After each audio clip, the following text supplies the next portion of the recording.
Hi everyone, welcome back to my channel. This is LolaAjisafe here. We are reviewing, put a ring on it, discussing, this is the final episode before the reunion, which looked like it's gonna be hot. This is episode 11. It's called Will They or Won't They? It's like the final decision ceremony. The whole essence of this show is, you know, go through these things and decide, am I gonna marry you or am I not? And we're gonna break up. So before I launch into this episode, housekeeping rules, please don't forget to like the video, y'all. Like the video, and more importantly, drop a line. Tell me what you think about the episode, what you think about what I'm discussing, and then last but not least, if you haven't subscribed to your girl, you're like, okay, I feel you, sis. Hit the subscribe button so we can go from subscribe to subscribed. All right, let's just go into this. The malarkey from last week between Kenneth and Shorty. So that tells us they're not going anywhere, they're broken up. Shorty's mission was accomplished. When a woman puts her mind to something, she always gets what she wants. She came on this show to shake off Kenneth. I've been saying this, you know, over and over again. I'm convinced. So anyway, they sit down immediately. Of course, you know, Dr. Nicole addresses, you know, the 800-pound pink elephant in the room. Like, y'all, I hear there's been a change in circumstances. Put it very lightly. Like, y'all were just mucking around. And then, of course, you know, Shorty goes into, well, you know, he called me out my name and he did. Sis, like I said before, I feel like this is not the first time you've seen him do that performance. He'll probably come back and apologize and, you know, just kind of pet you. But I think this was convenient for you because he did it in public. He did it in front of a camera. Like, he was off his rockers. And fortunately, you had an audience this time, so you could use this, because you didn't look shocked. You looked very calm. You were sitting, like, if you guys go to, I'm not going to put clips in here because we don't have that kind of time. If you guys look back at, you know, others, you know, before, I might throw in like a still shot. She was sitting calmly. She wasn't inching away or anything. She didn't feel any kind of threat at all. Neither was she surprised. Like, if I'm with a partner, a friend, a sibling, who shows their A and suddenly shows me some kind of behavior, you will see some kind of shock on my face. There was no surprise on my sister's face at all. She's seen this behavior before, but conveniently he fell into, and I don't want to say fell into the trap, but he played along. They weren't meant to, how about they weren't meant to be together in the first place? And she couldn't find a solid way to shake him off. But now the public opinion we've seen him, so he dare not try and go back and start stalking her. So, you know, sis, you know, it was a toxic situation anyway, so it is what it is.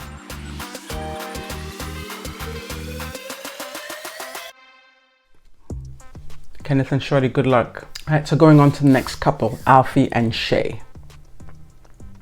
You know, they break down their final date, and what she said she really liked about it was, you know, some of her complaints in the past had been that when he would go on the dates with the other ladies, he would put on his, you know, Rick Ross starter pack jewelry, like he was ready, like he, you know, he's going somewhere. But when he was going out with her, he left the jewelry at home. And so this date, she said he put on these, you know, so he put everything on, you know, he dressed. She just felt that he put more effort into the date, both in showing up and making, you know, a do of it, as well as also making sure that his appearance was up to par. And so she goes on to further discuss with Dr. Nicole about how, you know, thinking about what she's been through, possibly like maybe the cheating, the stuff with his family, the fact that, you know, he just kind of left her in a precarious situation. She's really looking at, you know, forgiving him, as well as forgiving herself for putting herself in that situation.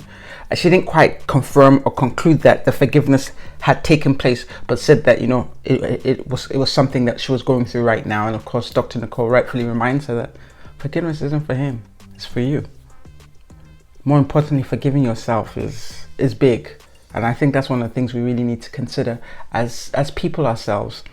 I think that sometimes some of the hardest things we go through is when we have unforgiveness against ourselves. So we don't forgive ourselves for an action or behavior we have done, and that can really hold us in bondage. Like some of the unforgiveness we carry in our hearts against ourselves, one of the strongest things that hold us back, and one of the hardest things to come over and to even acknowledge. So I'm happy for her here that regardless of her situation or her relationship with Uncle Alfie the fact that she's recognizing that she has some unforgiveness both towards herself and towards Alfie. So this right there, if she's come out with anything at all, the fact that she's coming out with some healing. She even goes on further to explain how, you know, she understands how people should be accountable for their own behavior, you know. And what I'm getting from her when she says this is all that, you know, the stuff she was doing with the girls, feeling that she had a need to literally hold on to him to keep him in line like he was a child, that she realized as a grown-up you can't control anyone. It looked like this, either they've been editing out the process of her growth, or I don't know, it's like something happened literally overnight. Well, not necessarily overnight. Over the last episode or two, you've been seeing some changes in how she is processing things. Welcome to the ladies' conference, you know, Shay, because what you said was real. You can't control someone's behavior. You can't start acting or trying to make him behave the way he should as an adult and a grown-ass man. If he's not acting right, it's not whether, oh, should I make him act right? It'll be, do I want to sit around for this? Is he worth me waiting to see if this was a mistake, or should I just exit stage left? I love this for her. It really looks like there's some growth here, and that's what we love to see. And to really see this on the final episode, like she's really come to herself. Y'all have to give her credit. So the assignment for this week now, Dr. Nicole says is the guys are gonna go shop for rings, you know, while the ladies sit back, whatever they do. So of course, you know, Otis and my dude Uncle Alfie, they go to a jewelry store. I'm sure it's Uncle Alfie picked the jeweler. I'm sure he did, because you know he and Rick Ross, they, you know, this is probably Rick Ross's jeweler. How about that? Of course, Uncle Alfie takes the lead. He calls himself a jewelry connoisseur, sir. Like, I'm gonna leave him. That's his thing. He liked to, but like, leave the jewelry. This is my thing. Like, guys, can you leave the jewelry for the ladies, please? These gaudy pieces, like, this is part of your stage makeup, stage outfit. But in real life, like, you've got some huge dog chain that has, you know, some glittery stuff on it. It doesn't look particularly attractive. It looks like a dog collar with, you know, crystals on it. But that's just me. But what I love here, towards the end of the scene, as it was one of the confessionals where he's doing, you know, the monologue by himself, when he says that as he's proposing, if, you know, Shay doesn't accept, he doesn't know what he would do with himself. He doesn't know how he's going to do this thing. I was like, yes. So he really does care for her, but the Peter Pan syndrome in him literally was sabotaging the fact that he loved this woman, because it really seems more apparent now as we're getting towards the end of the episode. Either he's showing it more, he's more comfortable on the camera, or it was conveniently edited out until the final piece that he actually has love for Shay. He has love for Shay, but, you know, the streets are still calling his name, you know, so he needs to really, you know, retire and really show this woman that he loves her. Show her properly, not just spurts of it, or only, you know, situations in a, you know, behind closed doors. And so the rest of us are looking like, Shay, what you doing? And so as we're going towards the end, there's a private session with Shay. As Shay sits down, the first thing she does is she thanks Dr. Nicole for being a part of the process of her just coming to and coming away with tools that she can use to navigate this relationship or navigate herself out of this relationship. And I love that. Gratitude is key. You know what? I saw things one way, but I'm seeing things another way. Dr. Nicole, thank you. Shay, like, respect. I love that. I love that. You know, love it, love it. And so she goes on to, you know, of course, reiterate the fact that, you know, the forgiveness she's having for herself and for Shay, her fear of a broken heart. And Dr. Nicole makes a key point, and I think this is something all of us need to really cotton on. Like, you know, there is a risk when you open yourself up to love and be loved. There is a risk that your heart could be broken. There is a risk, but you take that risk because at the same time, when you open up, you're also opening yourself up to receive that love from that person, and also, you know, foster understanding. So you can't really experience true love until you open up. Look like we have a whole bunch of meetings. So now, my boy Alfie meets up with Shay's dad. Boom, boom. Love it. I know they've met before, but then I guess he's here to say, okay, I'm proposing again. And so I love that dad is not intimidated by the cameras. There's probably a producer there, maybe they're the ones feeding him lines, I don't know, but dad seemed real comfortable, like okay, my G, like, he won't break down what went wrong the first time. Okay, so you want to propose, you want to propose again, you guys ready? I love that dad wants specifics. It's like, okay, so you're going to propose, so what's going to be different and how is it going to be different? How are you going to get your family? He's clear, this is his daughter and she's not cheap. And I don't mean money-wise, like she's a treasure to him. This is the treasure of his eye. Because your people don't treasure you, how is a stranger going to treasure you? So this is why it's so important when families are involved. Because then you as, let's say traditionally, if you think of my culture, when a man approaches a woman to ask for a hand in marriage, the thing is, you'll see how she's treasured by her family, by her father, by her family members. And you think twice before you mess up because you know these are the people you need to face. That's why the culture really involves the family. Because there's accountability. And now you've now sat down with the girl's father. You're now accountable to the girl's father because you already told him what you plan to do. And the father asked him once the guy was able to answer his questions, and not just, and I don't think it was just the words, but how he said it, the confidence to see where his spirit was. Dad was like, I'm with it. I think you guys need to understand how the importance of including the parents in fostering or starting off a new union, because it's so important for the couple to be accountable to someone. Particularly where I come from, man is the head of the household. It's very important for the man to be accountable to someone other than God. There should be somebody on this planet that this man is accountable to. Final decision day. I mean, we already know what's going to happen, but anyway, Uncle Alfie pulls out all the stops. He's rolling out the red carpet for my lady. Like, they're all dressed up. He gets a driver. They get a helicopter ride over, to see the sights. And then, of course, comes back to the hangar that's beautifully decorated. Rose petals, a table, he's got like a whole event planner here for this one event. And I'm not mad at him. It made her happy. She appreciated the effort that he put in. What I like that he did here, he said here, he's like, you know what? I just want to thank you for loving me. And I want to add on. He thanks her for loving him, but also for taking his ish, because she'd been through a little bit. So he acknowledges that, it required some strength to go through what she went through with him. Of course, he brings out his to propose. And I suppose one or two things here. Brad didn't get on one knee because maybe he feel like he's done this before, so it's not new. Or maybe he just figured that if he landed on that knee, he may not get up in time. Like, he didn't want to break her into sweat. He didn't want. I don't know. Two of them have really shown some growth, and I think, honestly, I don't know if I've seen growth like this in prior seasons with a couple like this.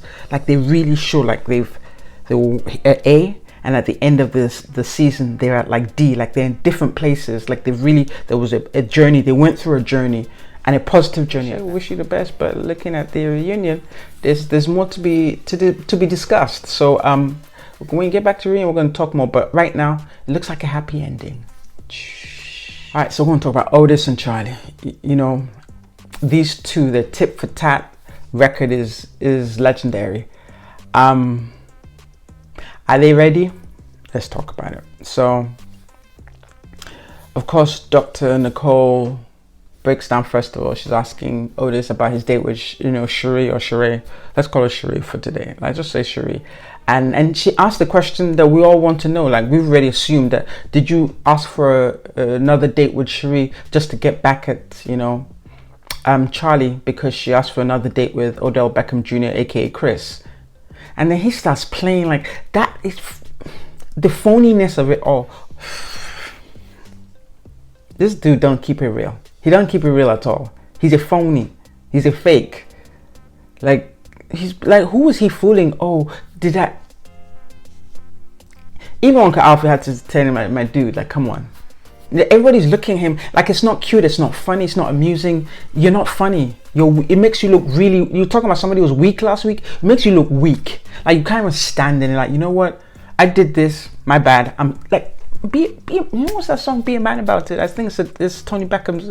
I said Tony Beckham. Tony Braxton's song. Be a man about it. Fess to it. Say yeah. Say yeah with your chest. Like, oh, you won't be all big and bad, but you can't even speak the truth. I'm not impressed. This guy really has no redeeming qualities right now that I'm seeing. It's just disgusting. Like I said, it's just like, yeah, you give good face, but is that all? Am I going to eat face? Yeah. So anyway, Charlie goes on to talk about, because last week I was saying, what she need another date with, Beckham for? Was she confused?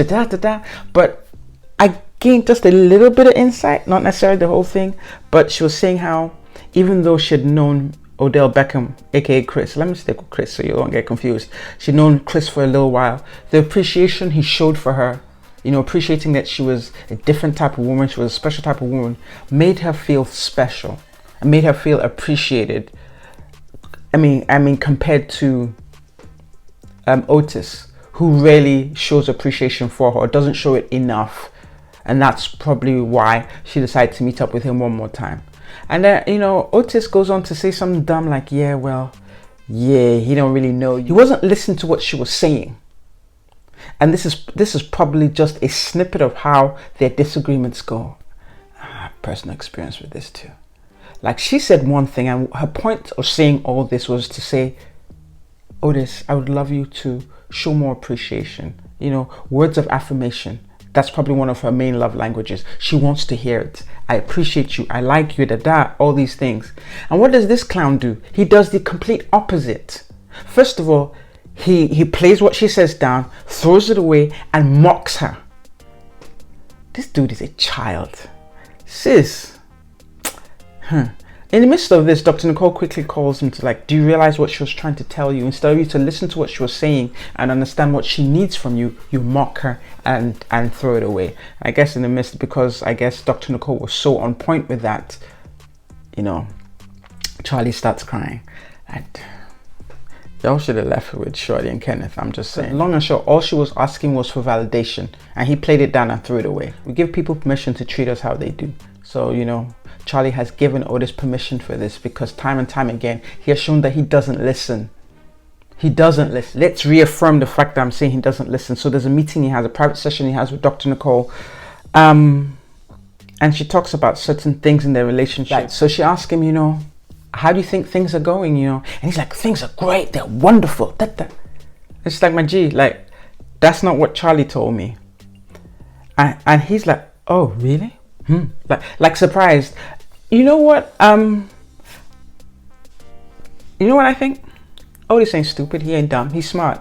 Like, some of these manipulative people, to be manipulative, you have to be smart. He's smart and he's quick. I feel like he's playing a dumb game. Like, he feels that he can circumvent the process, not have to go through it, not have to open up, because he hasn't opened up. Y'all, did you see him open up? He didn't really open up, 1 and then 2.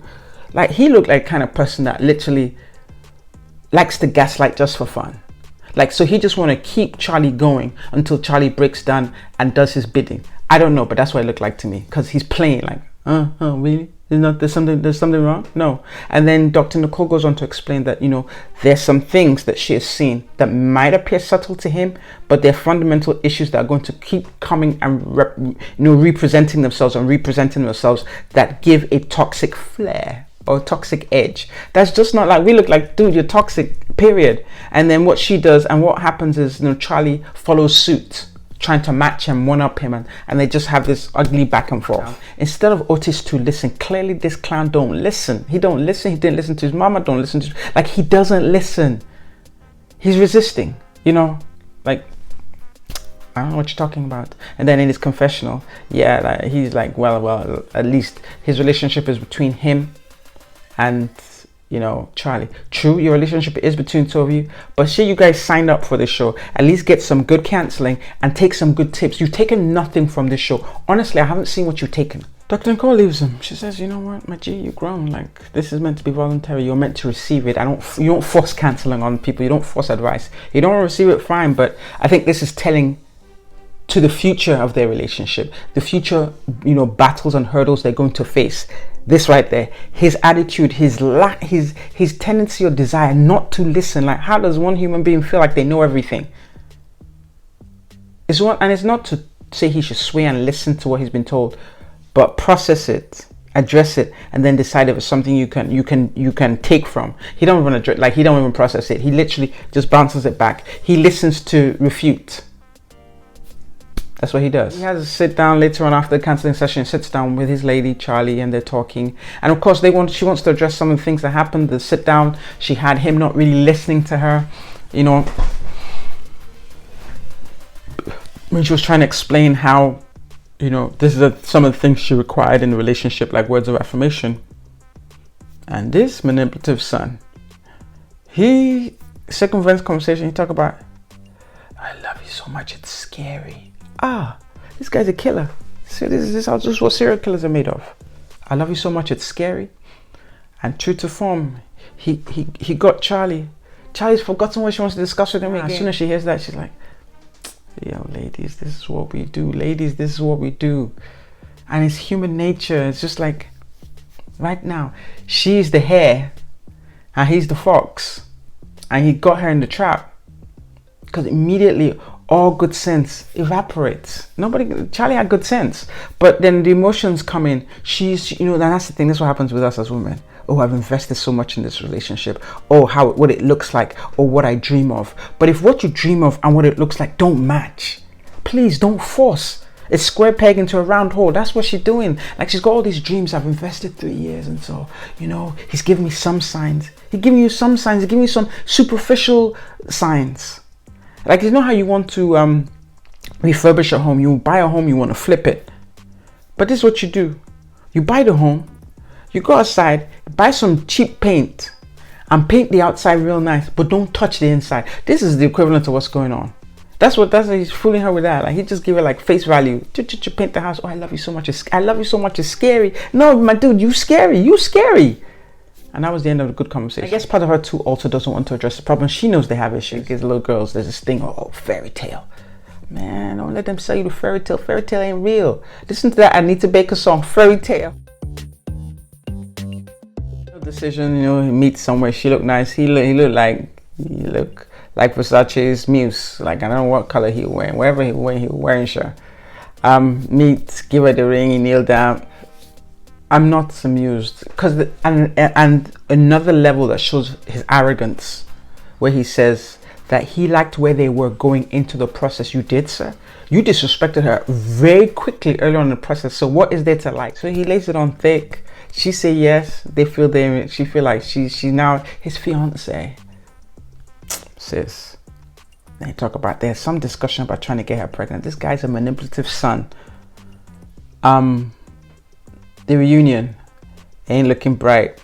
Milan she shows herself like, look, some things are meant to unravel. I don't know. We don't know. But what we do know is that Otis is really manipulative. Charlie's smart, but she's caught up in the dream and the fairy tale of the whole thing. And this thing that we always don't want to, you know, we always want to get back on our investment. When you have a bad, you don't throw good money after bad. If you made a bad investment, stop throwing money in that. Pull out and be done. But that's with relationships. For some reason, you know, the smartest of women, relationships, we keep throwing good money after bad. Like this, like cut it. That's what I feel Charlie's doing. She put so much time into it. She loves him. He looks good. She's just lost in the fairy tale. And the whole reality of the situation is glaringly plain for us to see as observers. But hey, don't take my word for it. Let's keep watching. We're at the end of the episodes, guys.